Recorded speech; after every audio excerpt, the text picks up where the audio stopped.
Hello guys, welcome to the yet another video tutorial on C programming for beginners, and in this video I'm going to teach you about comments. So as the name suggests, comments are used to provide a description of your code, and comments are generally not executed by your C program. And for example, you want to give some description of your program, what is it is doing, or what is the purpose of your line of code. You use comment. So in order to give comment to your C program, you can use two ways. One way you can use is for multi-line comment. Multi-line means more than one line comment, and this is just write forward slash asterisk and then asterisk and forward slash.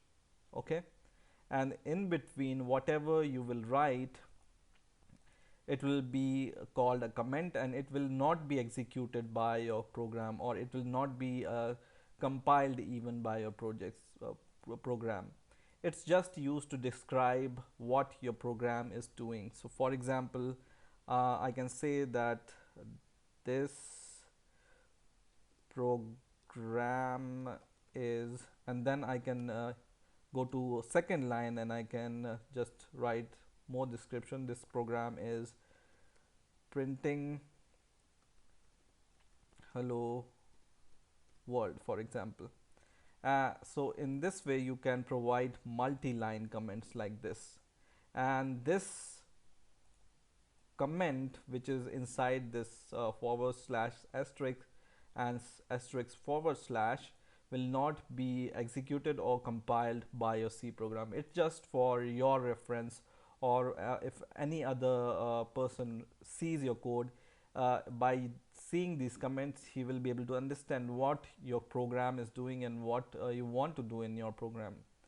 Now in order to provide a single line comment, for example, this line, what this line is doing particularly, I can give a comment to this line.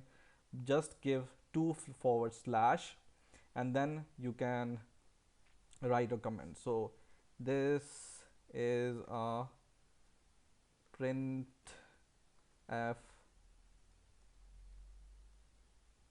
function.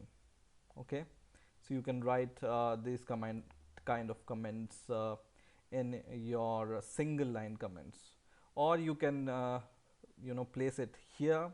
So you can place your comment anywhere in your code.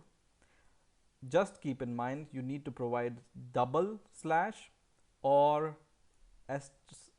forward slash asterisk and asterisk forward slash, and with asterisk forward slash, and start with asterisk uh, forward slash and asterisk. So in this way you can use comment in C programming. I hope you have enjoyed this video. Please rate, comment and subscribe, and bye for now.